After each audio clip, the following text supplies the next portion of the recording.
Sinabi mong kayo ay dynasty ng pagtulong sa tao. Ibig bang sabihin nito, okay ka sa political dynasties?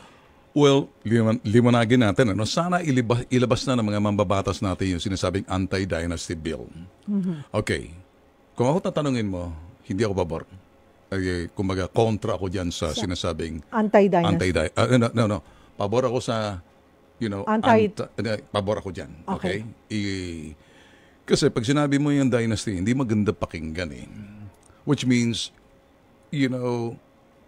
let's just say, dynasty, kingdom. Kingdom, dynasty. Family handles it. Ngayon, kailangan mo ng baluarte. So, sino mga po pwedeng akusahan mo ng dynasty? Gobernador, congressman, mayor, konsehal, hangtang sa barangay, may baluarte sila. They decide on the fate of the people by simply, pasa-pasa sa mga pamilya, nag-uusap-usap sila kung sinong tatakbo, kung sinong hindi. Wala namang masama roon kung talagang hinalal ng tao on the basis of maganda naman ang serbisyo ng sinasabing mga quote-unquote family of public servant. But ang hindi maganda roon yung bang makapalamuha, walang ginawa, puro pangungurakot, hinahawakan yung sinasabing teritoryo, niloloko yung mga tao, binibili, at kuminsan, siguro naman, pumunta ka lang sa Mindanao, doon sa parting nagkagulo roon. Isa sa mga dahilan na ako'y unfiltered sasabihin ko. Siguro naman alam na natin yung mga namatay na mga, mamamahayag na nilibing na lang ng parang akala mo. That's a cause of dynasty. Okay? So, sa Senado, walang dynasty kasi wala kang baluarte. Senate is all about statesmanship. And you will be elected by the national, sa national. Hindi mo malalaman kung sinong hindi. Alangan ba naman bilhin mo silang lahat? You must have a strong platform na makikita ng tao. So, sa Senate, you'll rise or you fall kung talagang maganda ang advocacy at plataforma mo. But there's the other side of that. Marami nagsasabi, hindi nang galing sa akin, sayang daw yung Senado. Bakit pinabubugaran ng mga taong hindi karapat-dapat o maarte-arte, etc., bla bla bla. Ang Senado for statesmen, talagang seryoso. Senate is all about inquiry, investigation to legislation. You have to solve the problem within the system. Kung may problema, punuan mo. Kasi titingnan na lang natin dito, Kasi baka yung mga batas na kasalukuyan, kinakailangan i-revisit, repeal them, and get a new one that would solve, sinasabi natin, yung problema. So, that's Senate. Kaya nga may Senate in aid of legislation.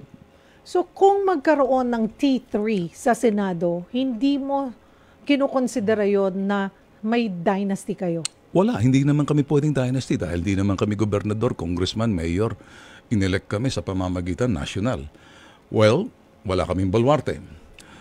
Well, kung kami inelect pareho, para mong sinabi, sino ang dapat aalis? Sino ang iisipin na dapat, parang ganito lang, para to make it simple, Nung kami ba'y namayagpag T3 sa TV5, may nagreklamo ba?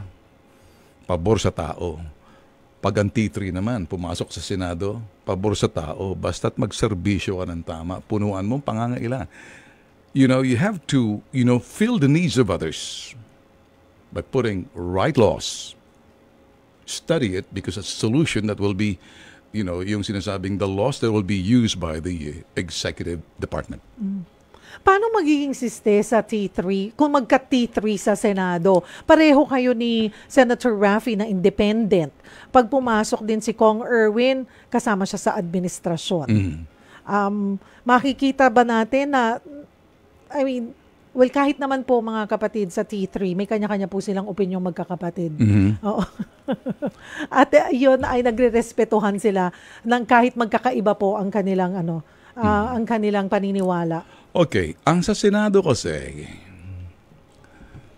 para makapasa ka sa batas, yung mga batas na gusto mong isulong or palakasin, kinakailangan mo ng tulong ng mga kasamahan mo. So it's all about number games. it's all about multiplication and addition. No division, no subtraction. Kung kami magsasama-sama for the greater good of the country because of a good laws, I will support Rafi. I will support Erwin. Wala naman sigurong batas na ipapasa kami na hindi, it's not for the greater good of the people. Of course, magsasama-sama kami ron para ayusin, palakasin, or mag-ambag na magandang batas kasi ang makikinabang ng tao, hindi kaming mga magkakapatid. Kasi nanunungkulan kami as a statesman to fill the needs of what the country needs by crafting laws based on sinasabi natin inquiry, investigation, and in aid of legislation.